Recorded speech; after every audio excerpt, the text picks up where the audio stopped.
श्री गुरुवे नमः। हम श्री एम के आध्यात्मिक जीवन का जो है आनंद ले रहे हैं। तो आज हम इसमें बात करेंगे कि श्री एम को अपने गुरुजी से भेंट किस प्रकार हुई।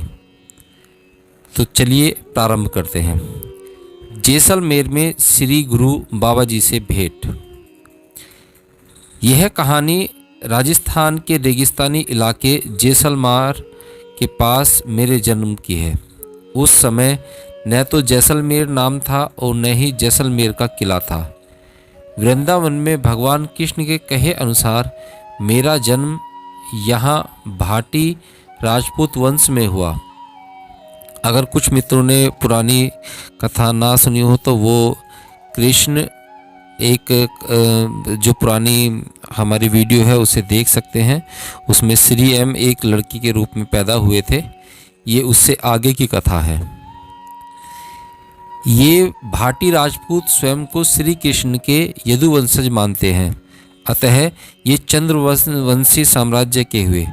मेरे जीवन में यहाँ से एक महत्वपूर्ण मोड़ आया। श्री कृष्ण के कहे अनुसार यहीं पर बहुत पहुँचे हुए सिद्ध श्री बाबा जी मेरे जीवन में आए। श्री गुरु बाबा जी से मेरी पहली भेंट थी। यहाँ पर अपनी जन्म की कथा मैं शुरुआत से बताता हूँ। राजस्थान के थार इलाके के पुराने शासक भाटी राजपूत थे। वे स्वयं को श्री कृष्ण के वंशज मानते थे। 9वीं सदी में मेरा जन्म भाटी कुल के महान योद्धा रावल देवराज के रूप में हुआ।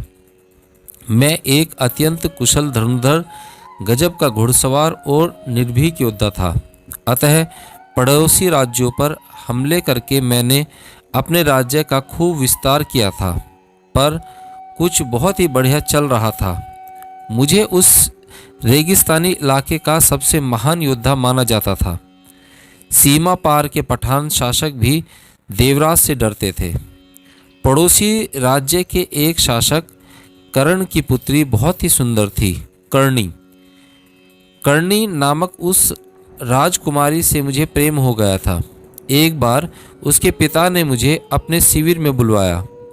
वे मुझसे समझौता करके एक प्रतिद्वंदी राजा पर चढ़ाई करना चाहते थे। कर्णी ने हमारा भोजन परोसा और वहीं पहली बार मैंने उसे देखा। एक ही नज़र में मुझे उससे प्रेम हो गया। कुछ दिनों बाद किसी संकट की परवाह किए बिना मैं उसके पिता के इलाके में घुस गया। उस रात दबे पांव उसके तंबू में घुसकर मैंने उसे जगाया। चांदनी रात थी। वह भी बेधड़क बाहर निकल आई और हम एक दूसरे को खड़े निहारते रहे। उसी समय व्यर्थ समय गवाए बिना मैंने उससे अपने हृदय की बात कह दी। वह यह सुनकर हंसती हुई अपने तंबू की ओर दौड़ गई। मेरे पिता से बात कर लीजिए, मुझे भी आपसे एक ही नज़र में प्रेम हो गया था। अब आइए, कहीं मेरे पिता के पहरेदार आपको देख न ले। अगली ही मुलाकात में मैंने राजा कर्ण से कह दिया कि मुझे उनकी पुत्री से प्रेम हो गया है। उन्हें इस संबंध में कोई आपत्ति नहीं थी, परंतु वे चाहते थे कि मेरा परिवार इस विषय में उनसे बात करे। चूँकि मेरे परिवार को भी इस गठबंधन से कोई द्वार नहीं था, अतः दोनों परिवार मिले और उन्होंने इस विवाह के लिए अपनी सहमति दे दी। परंतु एक बड़ी अड़चन थी जिसकी गंभीरता को हम नहीं समझ पाए थे। राजा कर्ण ने पहले से ही अपनी पुत्री का विवाह पड़ोसी राज्य के राजा से करना तय कर दिया था, परंतु कर्णी ने उस विवाह से इनकार कर दिया था। यह बात उसके परिवार को बता दी गई थी और मामला वहीं अटक गया था। विवाह के दिन दुर्लभ मरुपुष्पों से बनी वरमाला पहनने की रस्म होते ही अचानक विवाह मंडप पर आक्रमण हो गया। विवाद समय लगभग 900 अतिथि सम्मिलित थे। अधिकतर के पास हथियार नहीं थे, अतः वे मारे गए। मेरे पिता, मेरी दुल्हन कर्णी और उसके पिता राजा कर्ण बहुत से रिश्तेदारों के साथ मौत के घाट उतार दिए गए। मैं किसी तरह उस तंबू से निकलकर जान बचाकर भागा। शत्रु राज्य के सैनिक लगातार मेरा पीछा कर रहे थे। उस निर्जन मरुस्थल में थका मांदा मैं अंततः जोगीसार नाम का एक हरे भरे स्थान पर जा पहुंचा। मैंने सुना था कि एक महान योगी वहां रहते थे। तभी एक झोपड़ी में से एक योगी बाहर निकल आए। देखने से ही वह एक पवित्र ब्राह्मण जान पड़ते थे। माथे पर लंबा तिलक, शरीर पर चंदन से अंकित चिन्ह, कानों में तांबे के कुंडल, गले में तुलसी की माला, सिर पर चोटी और शरीर पर जनेऊ का पवित्र धागा। उन्होंने मेरा अभिवादन किया और मैंने उनके पांव छुए। वे बोले, जल्दी से अंदर चले जाओ, तुम्हारा पीछा करने वाले आते ही होंगे। अंदर जाकर जल्दी से अपना सिर, मूड़ व दाढ़ी मूड़ लो, बस मेरी तरह एक चोटी छोड़ देना। मैंने वहाँ एक उस्तरा, पानी, दर्पण और एक कपड़ा रख छोड़ा है तुम्हारे लिए। मेरे ही जैसे जाति सूचक चिन्ह, ऐसा ही जनेऊ का एक पवित्र धागा, तुलसी माला और लंगोट, वह सब जो वहाँ रखा है उसे पहनकर तुरंत मेरे साथ आकर आंगन में बैठ जाओ। हम तांबे की एक थाली में भोजन करेंगे। मैं जल्दी ही अंदर गया और तैयार होकर बाहर आंगन में आकर उनकी ही थाली में उनके साथ भोजन करने बैठ गया। मारे गए प्रतिद्वंदी शासक अखाई के चारों सैनिक मेरा पीछा करते हुए जल्दी ही वहां पहुंच गए। अपने घोड़ों से उतरकर उन्होंने उस ब्राह्मण को प्रणाम किया और बोले, आपके भोजन में बाधा के लिए क्षमा प्रार्थी हैं योगी महाराज। हम उस कायर देवराज को ढूंढ रहे हैं जो खुद को रावल कहता है। क्या आपने उसे यहाँ से गुजरते हुए देखा है या उससे कोई खाना या पानी मांगते तो नहीं देखा? जहाँ तक मुझे ध्यान है, मैंने और मेरे शिष्य ने पिछले 2 दिनों में किसी को भी यहाँ से गुजरते नहीं देखा। अगर आपको पानी की आवश्यकता हो तो कृपा करके स्वयं ही बाहर रखे मटके में से ले लें। अब अगर आप हमें भोजन करने दें तो आपका आभार मानेंगे। तलवारों की आवाज़ें व घोड़ों की हिनहिनाहट हमारी आध्यात्मिक साधना में विघ्न डालती है। हमें कोई मिला तो हम आपको प्रधान को सूचित कर देंगे। आप जब भी उनसे मिले उन्हें हमारा आशीर्वाद दीजिएगा। नमो नारायण। मटके में से पानी पीकर वे उस ब्राह्मण का धन्यवाद कर अपने घोड़े दौड़ाते चले गए। उनके जाने के बाद वे मेरी ओर मुड़े और बोले, भोजन के बाद कुछ देर आराम कर लो। हमें एक ही थाली में खाते देखकर उन्हें विश्वास हो गया कि तुम मेरे ही ब्राह्मण शिष्य हो और थोड़ा जादू तो करना ही पड़ा। मैं वही सिद्ध हूँ जिसे पिछले किसी जन्म में श्री कृष्ण ने तुम्हारे पास भेजने का वचन दिया था। तब तुम एक ऋषि पुत्री थे। तुम्हें तो याद नहीं होगा, मैं ही श्री गुरु कहलाता हूँ। बहुत ही आध्यात्मिक जिज्ञासु मुझे बाबा जी कहते हैं। मैं पूरे 1 युग तक इस पृथ्वी पर सत्य की खोज में जुटे आध्यात्मिक जिज्ञासुओं का मार्गदर्शन करने के लिए रहूँगा। आगे की बातें फिर कभी होंगी। अब आराम करो। थका मांदा तो मैं था ही, सो फौरन उस कुटिया में नींद आ गई। अब मेरी नींद खुली तो शाम हो गई थी। सूर्यास्त होने वाला था। बाहर आकर मैंने देखा कि श्री गुरु डूबते हुए सूर्य को एकटक देख रहे थे और कुछ बुदबुदा रहे थे। मैं चुपचाप जाकर उनके पास बैठ गया। उनके साथ मैंने 1 सप्ताह बिताया, जिसमें उन्होंने मुझे कुछ योगिक क्रियाओं की दीक्षा दी। बाबा जी ने उस जन्म की मेरी स्मृतियों को जगाया जब मैं ऋषि विष्णुपाद की पुत्री इंदुमती था। उन्होंने मुझे नेतृत्व के कुछ गुर भी सिखाए।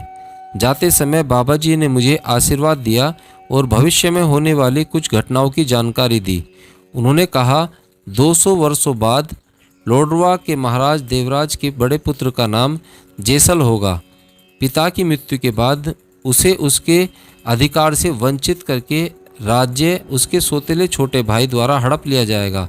उसके बाद जेसल एक मुस्लिम अफगानी हमलावर साहबुद्दीन की मदद से लोडरवा को लूटकर फिर से सत्ता हासिल कर लेगा और जब लोडरवा पर फिर से उसका अधिकार होगा तब तक यह प्रांत पूरी तरह से तहस नहस हो चुका होगा।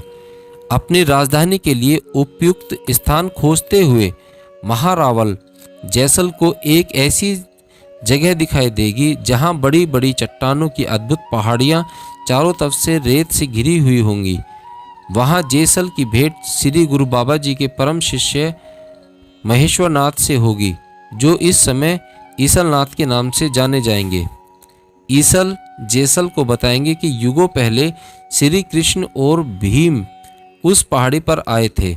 वहाँ श्री कृष्ण ने भीम की प्यास बुझाने के लिए उस रेगिस्तानी इलाके के बीच एक झरना उत्पन्न कर दिया था। ईसुलनाथ यह भी बताएंगे कि श्री कृष्ण ने स्वयं यह भविष्यवाणी की थी कि यहाँ यदुवंशी का ही कोई वंशज अपना राज्य स्थापित करेगा। यह सुनकर जैसल उसी स्थान को अपनी राजधानी बनाने के लिए तत्पर हो जाएंगे। वे अपने नाम को आगे बढ़ाने के लिए इस जगह को जैसलमेर का नाम देंगे और वहीं अपना किला बनाएंगे। बाबा जी ने कहा कि अपनी आध्यात्मिक उन्नति के लिए मुझे अभी बहुत लंबी यात्रा करनी है। काफ़ी वर्षों पश्चात मैं दक्षिण भारत में एक मुस्लिम रानी के रूप में जन्म लूँगा। तब मेरी मुलाकात उस महान आत्मा निरूर के सदशिव मोहम्मद से होगी और वही मुझे दीक्षा देंगे।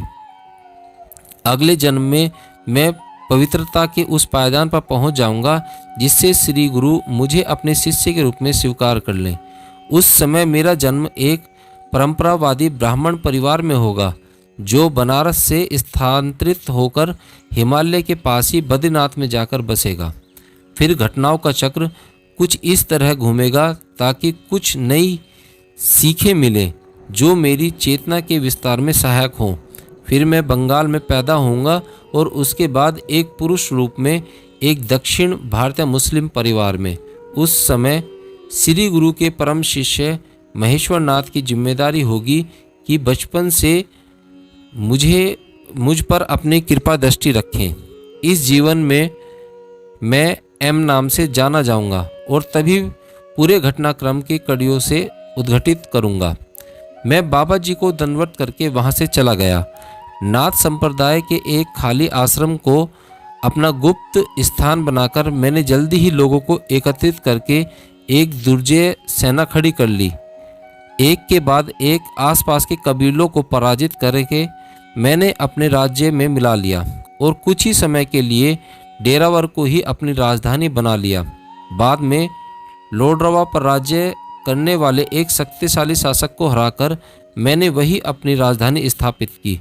उसके बाद काफ़ी समय तक लोडरवा की रावलों की राजधानी रही। एक लंबे जीवन के बाद बुढ़ापे में मेरी मृत्यु हुई। तब तक मैं पूरी तरह स्वस्थ था। मेरी योगिक साधनाओं ने मेरा पूरा साथ दिया। घुड़सवारी के दौरान एक दिन मैं अपने घोड़े से गिर पड़ा और मेरी गर्दन टूट गई। उस चोट से मैं उबर नहीं पाया और अंत समय में मैंने श्री गुरु बाबा जी के चरणों में समर्पण कर दिया।